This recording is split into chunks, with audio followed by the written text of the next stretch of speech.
하나님 말씀 보겠습니다. 우리 요한복음 5장 19절부터 29절까지 한 절씩 교독하겠습니다. 그러므로 예수께서 그들에게 이르시되 내가 진실로 진실로 너희에게 이르노니 아들이 아버지께서 하시는 일을 보지 않고는 아무것도 스스로 할 수 없나니 아버지께서 행하시는 그것을 아들도 그와 같이 행하느니라. 아버지께서 아들을 사랑하사 자기가 행하시는 것을 다 아들에게 보이시고 또 그보다 더 큰 일을 보이사 너희로 놀랍게 여기게 하시리라.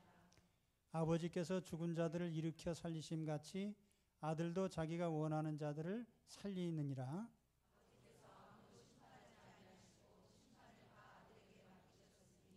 이는 모든 사람으로 아버지를 공경하는 것 같이 아들을 공경하게 하려 하심이라. 아들을 공경하지 아니하는 자는 그를 보내신 아버지도 공경하지 아니하느니라.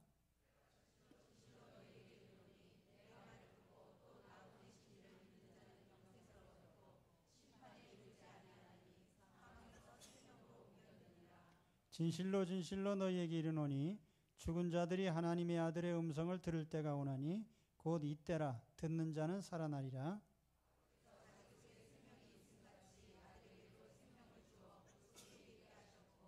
또 인자됨으로 말미암아 심판하는 권한을 주셨느니라.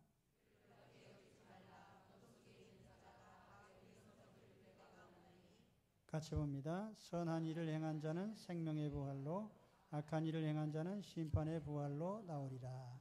아멘.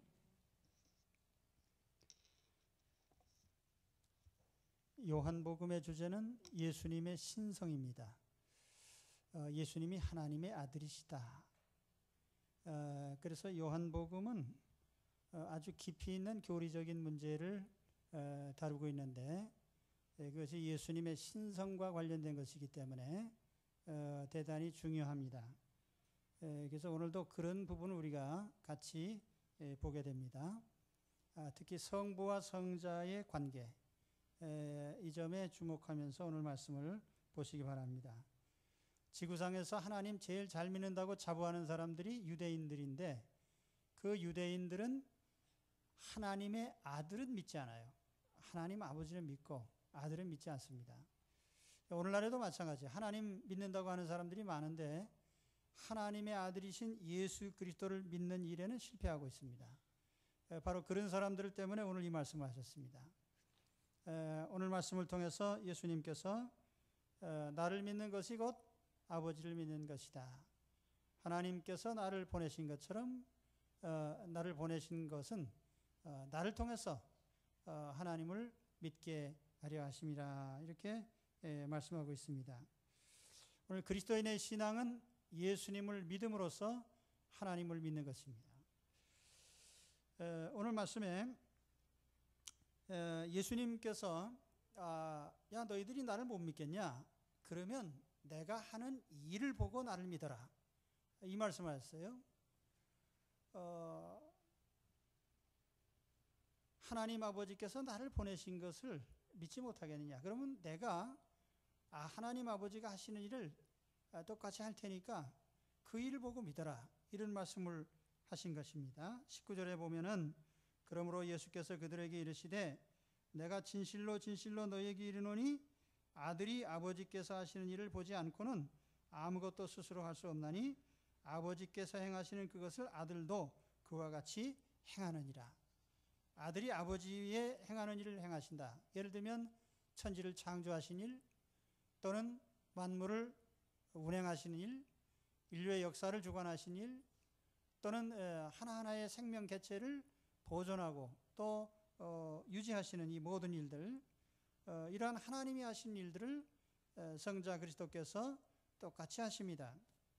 그런데 오늘 말씀에 보면은 아들이 아버지께서 하시는 일을 보지 않고는 아무것도 할 수 없다. 그리고 아버지께서는 행하시는 그것을 아들도 그와 같이 행하는데 아버지께서 그 일을 보여주시고 아들은 그대로 행한다고 말씀을 했어요. 이것은 예수님의 모방을 의미하는 것이 아니에요. 아버지와 동일한 능력을 가지셨음을 보여주는 겁니다. 이걸 우리 교리적으로는 동일한 본성, 동일한 능력 이렇게 얘기를 합니다. 성부 하나님과 성자 예수 그리스도는 동일한 능력을 가진 신성을 가진 분임을 보여주는 것입니다. 또 아들이 아버지의 것을 아버지가 보여주신 것을 행한다는 것은 종속된다는 의미가 아니고 아버지의 뜻을 존중한다는 뜻이에요. 그래서 뒤에 가서 보면 아버지와 아들의 관계가 사랑의 관계임을 말씀을 합니다. 20절에 보면 아버지께서 아들을 사랑하사 자기가 행하시는 것을 다 아들에게 보이시고, 사랑의 관계죠. 성부 하나님과 성자 그리스도의 관계는 사랑의 관계입니다. 그래서 아버지께서 하시는 것을 아들이 즐겨 따르는 거죠. 오늘 만일 우리가 정말 예수님을 사랑하고 예수님을 마음에 영접한다면 주님이 기뻐하시는 일을 우리도 기꺼이 행할 것입니다. 그것이 우리 그리스도인의 삶이에요. 우리가 하나님을 사랑하기 때문에 하나님 말씀을 따라서 사는 것, 그것이 우리의 실천이죠. 그래서 이 성부와 성자의 인격적인 일체와 관계성이 오늘 우리 그리스도인들이 주님을 사랑하기 때문에 주의 말씀을 따르는 것과 같은 이치입니다. 자, 그런데 오늘 다음 말씀에 보면은 20절에 보면은 아버지께서 아들을 사랑하사 자기가 행하시는 것을 다 아들에게 보이시고 또 그보다 더 큰 일을 보이사 너희를 놀랍게 여기게 하시리라. 성부 하나님께서 하신 일보다 더 큰 일을 성자 그리스도께서 할 수 있도록 하나님께서 맡기셨다는 말입니다. 이 더 큰 일이라는 게 뭐냐? 그 뒤에 보면 두 가지를 언급하고 있어요. 21절에 보면은 아버지께서 죽은 자들을 일으켜 살리심 같이 아들도 자기가 원하는 자들을 살리느니라. 여기서 죽은 자들을 살리는 일, 생명을 주고 빼앗는 생명 여탈의 권한이 하나님 소관입니다. 그런데 죽은 자를 살리는 일을 하나님이 하시는데 모든 사람들, 그리스도 안에 있는 모든 사람들을 살려내는 일은 하나님 아버지께서 예수 그리스도께 일임을 하셨어요. 살리는 일, 소성시키는 일, 부활시키는 일, 그거는 좀 뒤에 다시 말씀드리죠. 또 한 가지는 뭐냐면 심판하신 일이에요. 그 다음 말씀 22절 23절에 보면은 아버지께서 아무도 심판하지 아니하시고 심판을 다 아들에게 맡기셨으니 이는 모든 사람으로 아버지를 공경하는 것 같이 아들을 공경하게 하려 하심이라. 아들을 공경하지 아니하는 자는 그를 보내신 아버지도 공경하지 아니하느니라. 그래서 여기에 죽은 자를 살리는 이 큰 일, 또 모든 인류를 종말적으로 심판하는 이 심판의 권한, 이것을 하나님 아버지께서 성자 그리스도에게 맡기셨습니다. 그래서 오늘 이것을 바로 주님이 말씀하신 거예요. 아버지께서 더 큰 일을 하도록 아들에게 일임하셨다. 그 일은 바로 죽은 자를 살리는 것과 또 종말적으로 심판하시는 일입니다. 그럼 우리가 믿는 예수님은 우리에게 치명적인 두 가지 권한을 갖고 계신 거예요. 우리에게 생명을 주시는 일과 살리는 일, 또 우리를 심판하는, 그래서 인류에 대해서 살리는 일, 심판하는 일을 주님의 권한 속에 갖고 계십니다. 우리가 믿는 예수님은 어떤 교주나 윤리적인 스승이 아니에요. 생명의 여탈권을 갖고 있고, 그렇기 때문에 우리를 살리는 분이고, 종말적으로 모든 인류를 심판하시는, 그래서 하나님의 품으로 구원하시거나 지옥에 보내는 권한을 가지신 그런 분입니다. 그 예수님을 우리가 믿고 있습니다. 우리가 믿는 예수님은 인간 예수가 아니라 신성을 지니신, 그래서 생명을 주관하고 모든 죄를 심판하는 권세를 가지고 계십니다. 그 예수님을 우리가 믿습니다. 내가 주여라고 고백할 때 나의 주님은 말로만 주님이 아니라 주권을 가지고 계신 분이에요. 그분을 우리가 믿습니다. 자부심을 가지십시오. 그 다음에 보면 이제 죽은 자를 살리는 문제에 대해서 구체적으로 언급을 해요. 25절에 보면 진실로 진실로 너희에게 이르노니 죽은 자들이 하나님의 아들의 음성을 들을 때가 온다. 곧 이때라. 듣는 자는 살아나리라. 죽은 자들이 하나님의 아들의 음성, 그리스도의 음성을 듣고 살아납니다. 진실로 진실로 요한복음의 특징적인 표현인데, 진실로가 한 번 있으면 중요한 것이고 두 번 있으면 더 중요한 거예요. 그래서 예수님이 진실로 진실로 하신 말씀은 중요한 교훈을 하실 때마다 그렇게 말씀하셨는데, 이게 얼마나 중요해요. 하나님의 아들의 음성을 듣는 자는 죽은 자가 살아난다. 자, 여기에 25절의 죽은 자와 27절에 언급된 죽은 자는 의미가 다릅니다. 25절의 죽은 자들은 육체는 살아있지만 영적으로 죽은 자를 말하는 거예요. 뒤에 있는 죽은 자는 육체적으로 죽어서 무덤에 들어간 자들입니다.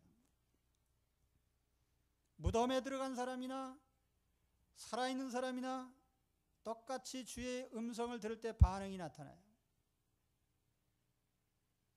먼저 영적으로 죽은 사람에 대해서 말씀드리죠. 예수님의 음성을 들으면 죽은 자가 살아난다고 할 때 첫 번째로 살아날 사람은 영적으로 죽은 자들이에요. 영적으로 죽었다. 여러분 그런 말씀 어디서 들어본 적이 있습니까? 세상에서는 그런 말을 안 해요. 왜냐하면 영적으로 죽었는지 살았는지 모르고 살기 때문에. 그러나 세상 사람들을 보면은 영적으로 죽었어요. 육체는 살아있는데 영적으로는 죽은 사람들이에요.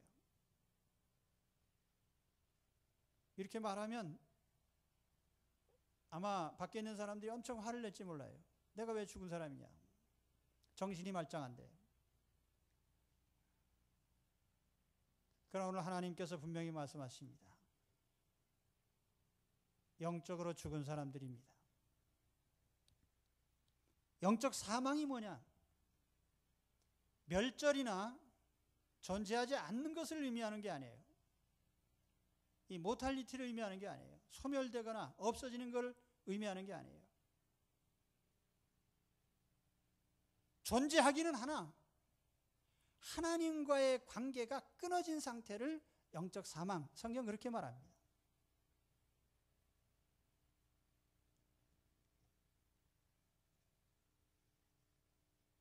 요한복음 11장 25절 26절에 나사로의 무덤 앞에서 예수님이 하신 말씀이 나는 부활이요 생명이니 나를 믿는 자는 죽어도 살겠고 무릇 살아서 나를 믿는 자는 영원히 죽지 아니하리니 내가 이것을 믿느냐, 이 말씀하셨어요.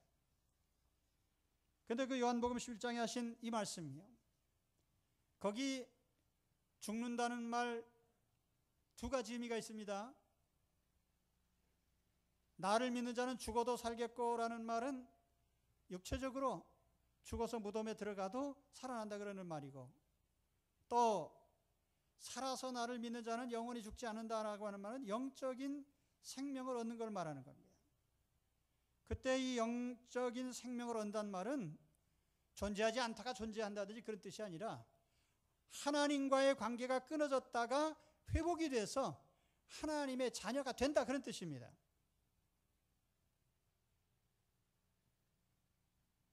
제가 굉장히 중요한 말씀을 지금 하고 있는 겁니다.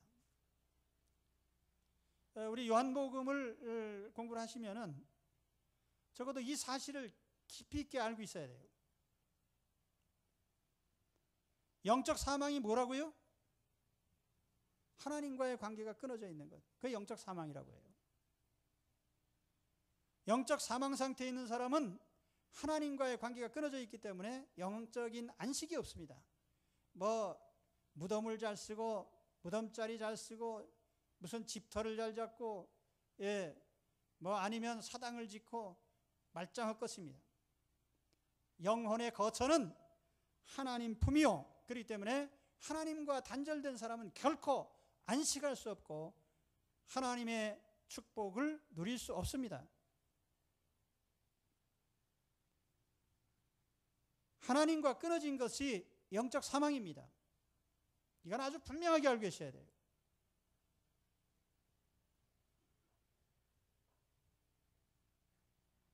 (2011년 12월 18일) 주일 낮 예배 11시 예배에 제가 말씀드렸기 때문에 앞으로 그런 질문을 저한테 하지 마시기 바랍니다.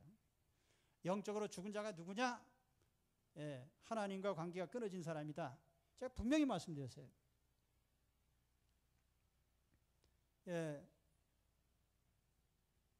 이게 수능에는 안 나옵니다. 그렇지만 천국 시험에 나와요. 제가 어제 결혼식이 몇 건 있어서 오전부터 결혼식을 갔는데 우리 집안에 어떤 결혼식이 있어서 갔어요.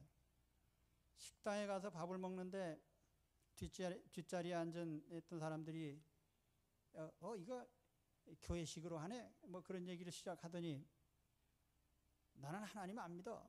나를 믿지.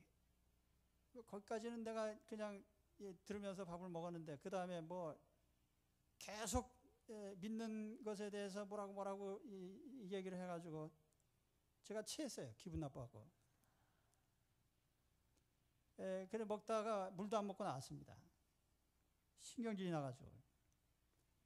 성경은 뭐라고 말씀하냐면은 어리석은 자는 그 마음에 이르기를 하나님이 없다 하도다 그랬어요.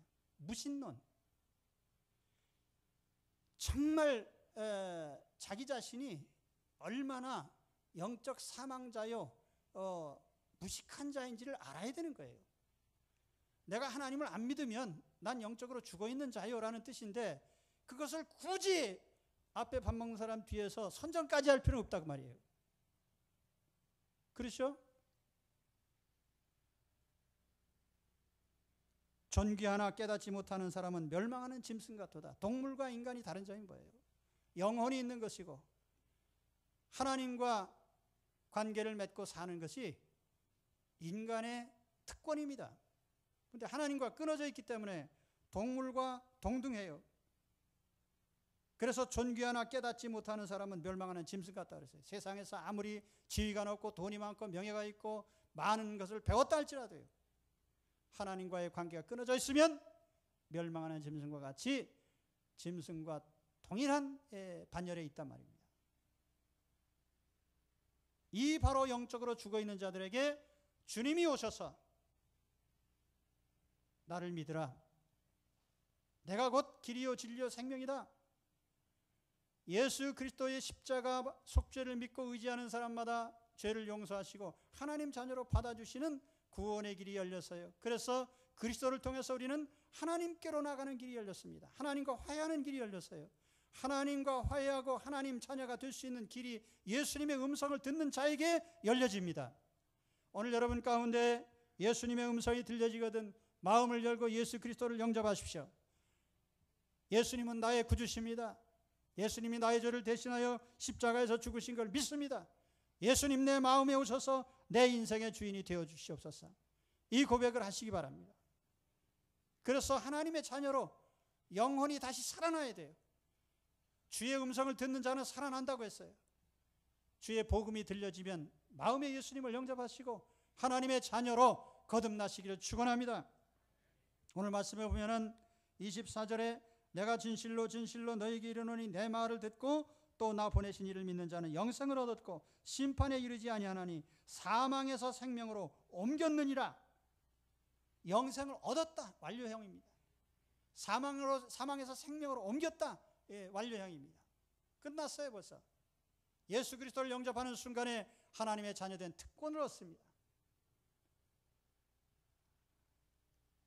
중요한 건 주의 음성을 듣는 일이에요. 예수 그리스도를 그 음성을 듣고 구주로 영접하시기 바랍니다. 그래서 죽은 영혼이 살아나는 게 첫째예요. 그 다음에 두 번째는 물론 육체적인 부활이죠. 27절에 보면 이를 놀랍게 여기지 말라. 무덤 속에 있는 자가 다 그의 음성을 들을 때가 온다. 무덤 속에 있는 자, 죽은 사람이죠. 무덤 속에 있는 자가 살아날 날이 온다. 무덤 속에 있는 사람 치고 멀쩡한 사람 있어요? 땅에 파묻으면 몇 년 지나면 다 썩어요. 그 뭐 한 10년, 20년 지나면 다 분해됩니다. 흙으로 돌아가요.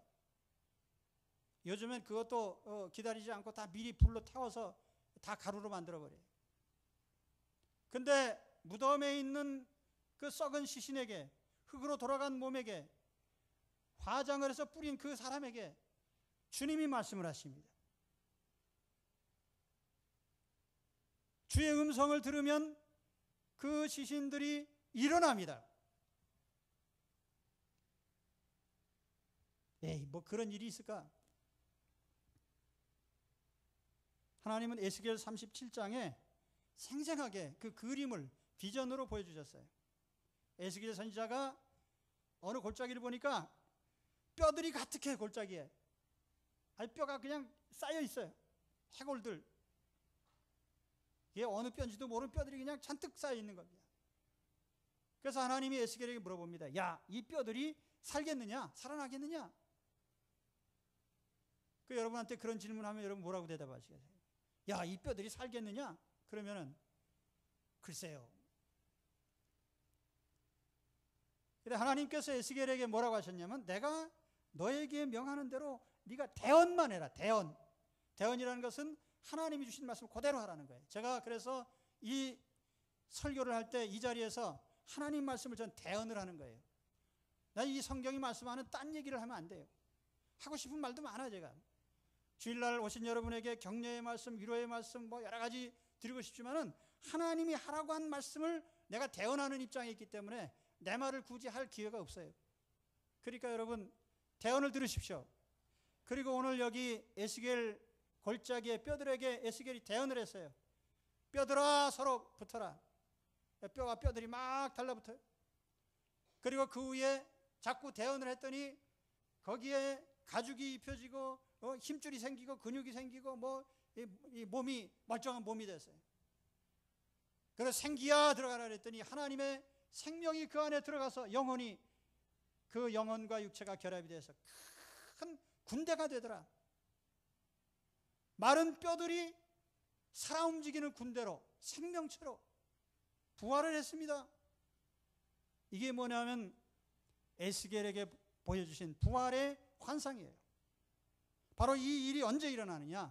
예수 그리스도께서 역사의 종말에 인류를 향해서 오실 때에 우리 주님의 음성을 듣는 자들이 그와 같이 살아날 것입니다.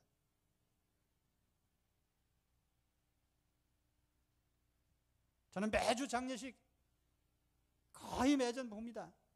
여기저기 그냥 누가 돌아가셨다, 누가 죽었다.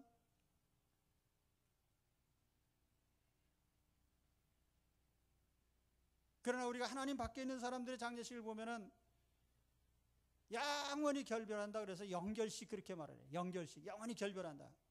그래서 이제 가면 언제 영원히 못 보니까 아주 한없이 슬프기만 해. 저는 그래서 우리 그리스도인의 이 장례식에 참여하면 제가 항상 그렇게 말합니다. 우리는 잠깐 육체를 반납하는 순서를 가지겠습니다. 그게 우리 그리스도인들의 삶이에요. 그리고 반납하는 심정이 어떠냐? 아주 즐거워요. 왜냐하면은 이제는 낡아 빠지고 썩어 빠지고 병들고 죽는 육체가 아니라 신령한 몸, 강건한 몸, 능력 있는 몸, 영광스러운 몸으로 하나님께서 일으켜 주실 것이기 때문에 반납을 즐겁게 하죠. 그죠? 두꺼봐 헌집 주께 새집 다오. 예? 아, 새집 준다 그러면 헌집 기쁨으로 반납할 거 아니에요? 우리가 그리스도 안에서 새 몸을 받는데 부활의 날에 주님이 주십니다. 그럼 그때는 주님이 두 가지 부활을 주시는데, 하나는 생명의 부활, 하나는 심판의 부활. 그렇게 말씀하죠. 선한 일을 행한 자는 생명의 부활로, 악한 일을 행한 자는 심판의 부활로 나오리라. 예? 오늘 말씀 그렇게 말씀하잖아요. 근데 착각하지 마십시오. 선한 일을 행한 자, 이웃 돕기 많이 하면은 생명부활로 나오나 보다. 아닙니다. 여기 성경이 말하는 선한 자라고 하는 건 어디까지나 항상 하나님을 신뢰하는 자를 말하는 거예요. 하나님의 자녀를 말하는 것입니다. 하나님을 믿는 사람을 말하는 거예요. 신앙을 말하는 거예요. 그래서 우리 여러분이 비교해 보시면은 사울이라는 인물이 있고 다윗이라는 인물이 있어요. 다윗은 인간적으로 대단히 훌륭한 사람이지만 하나님께 버림받았어요. 다윗은 인간적으로 대단히 허물이 많은 사람이지만 하나님께 인정을 받았어요. 왜요? 하나님을 믿고 신뢰하는 사람이기 때문에. 인간은 어디까지나 다 죄가 정도 차이일 뿐이지 하나님 앞에 다 죄인이에요. 그러므로 인간의 선행이 아니라 하나님을 믿느냐 안 믿느냐, 우리 예수 그리스도 안에 신앙의 사람이냐 아니냐, 이게 선과 악의 기준이요. 그래서 심판의 부활이라는 건 뭐냐 하면 영원히 지옥에 떨어지기 위해서 육체가 살아나는 것입니다. 생명의 부활이라는 건 뭐냐 하면 이제는 영생하는 그 영혼과 함께하기 위해서 우리의 육체가 살아나는 거예요. 영원한 운명이 결정되는 것이죠. 오늘 바로 그 부활의 권능을 주님이 가지고 계십니다. 주의 음성을 들으면서 내 영혼도 이미 살아났지만 육체도 살아날 것입니다. 이 소망을 가지시길 바랍니다. 그래서 앞으로 죽는 것에 대해서 심각하게 걱정하지 마세요. 만일 죽음이 다가온다면 우리는 기쁨으로 반납해야 돼요. 낡은 물건, 구제품 얼른 반납해야지. 그러면 새 몸을 주실 것이기 때문에. 마지막으로 말씀드리죠. 다시 24절로 돌아와서 보면은 오늘 말씀의 핵심적인 것은 내가 진실로 진실로 너희에게 이르노니 내 말을 듣고 또 나 보내신 이를 믿는 자는 영생을 믿었고 심판에 이르지 아니하나니 사망에서 생명으로 옮겼느니라. 여기 신앙의 두 가지 기둥이 있죠. 내 말을 믿어라, 주의 말씀, 복음. 또 한 가지는 나 보내시니 하나님 아버지를 믿는 것인데 여기에는 성부와 성자의 관계를 믿으라는 거예요. 예수 그리스도를 보내신 하나님 아버지를 믿어라. 다시 말하면 지상에서는 눈에 보이는 그리스도, 하나님 보내신 그리스도를 통해서 하나님을 믿는 거예요. 우리가 예수 그리스도를 믿는 것은 하나님 아버지를 믿는 것입니다. 우리는 이 믿음으로 살아야 돼요. 그래서 오늘도 우리에게 필요한 것은 오직 예수 그리스도를 믿고 신뢰하는 믿음입니다. 오늘 우리가 이 자리에 왜 왔어요? 우리가 잃어버린 걸 회복해야 되는데 우리가 되찾을 것 가운데 가장 중요한 것은 예수 그리스도를 구주로 믿는 믿음입니다. 다른 건 다 잊어버려도 예수 그리스도를 믿는 믿음 하나는 잃지 마십시오. 믿음을 회복하십시오. 마지막으로 예화 하나 드리겠습니다. 무디 목사님이 필라델피아에서 설교하고 있을 때 한 여인이 강단 아래서 목사님을 주시하면서 설교를 열심히 들었어요. 그 설교가 끝난 다음에 내려가서 물었습니다. 예수 믿습니까? 그랬더니 아닙니다. 나는 예수님을 찾아 3년 동안 쫓아다녔습니다. 그런데 아직 못 찾았습니다. 그런데 죄인에게 가까이 찾아오시는 예수님을 어째서 3년 동안 찾아다녔는데도 못 찾으셨습니까? 그랬더니 그러면 제가 문제가 있다는 말씀인가요? 뭐가 문제입니까? 그래서 얘기했습니다. 당신은 즉시 예수님을 믿기만 하면 됩니다. 그랬더니 나는 3년 동안 믿으라는 말을 지겹게 들었습니다. 그렇지만 나는 믿는 것이 뭔지 모르겠습니다. 그래서 목사님이 그럼 믿으라라는 그 말 대신에 맡겨라라는 말로 한번 바꿔보십시오. 맡겨라. 예수님께 맡겨라. 그래서 이 여자가 대답을 했어요. 그러면 내가 맡기겠습니다. 내가 맡기면 구원해 주시겠죠? 그러면요. 그랬더니 잠시 후에 그런데도 이게 아무 소용도 없습니다. 맡기긴 맡겼는데 아무 느낌이 없습니다. 그래서 목사님이 깨달았어요. 이 여자는 느낌으로 믿는 여자구나. 여러분, 신앙을 느낌으로 행하는 게 아니에요. 여러분이 성경을 우리가 뭐라고 하냐면은 이걸 테스터먼트라고 합니다. 계약서, 언약서라는 뜻이에요. 카비넌트라고도 말합니다. 그래서 우리가 구약 전서, 신약 전서 이렇게 약속이란 말이에요. 예수 그리스도가 오실 것을 약속하고 오신 예수님에 대한 약속, 하나님과 우리 사이의 약속, 계약서입니다. 계약서예요. 우리는 계약서에 믿고 우리 자신을 맡기는 거예요. 그게 무슨 느낌으로, 여러분 집 매매 계약서 쓸 때 느낌으로 합니까? 아이고 계약서 사인했는데 필이 안 오네, 뭐 그렇게 하면서 계약합니까? 계약서의 효력은 법적 조문을 우리가 믿고 거기다 맡기는 데 있어요. 오늘 예수님께 주님의 약속의 말씀에 의지해서 자신을 맡기시기 바랍니다. 영혼도 맡기고 육체도 맡기고 현세도 맡기고 내세도 맡기고 자녀도 맡기고 모든 삶을 다 맡기세요. 그래서 예수 그리스도에게 아예 법적으로 이름해버려요. 그럼 하나님 말씀대로 될 것입니다. 그래서 예수 그리스도를 구주로 믿는 믿음의 결단을 하시기를 축원합니다. 기도하겠습니다.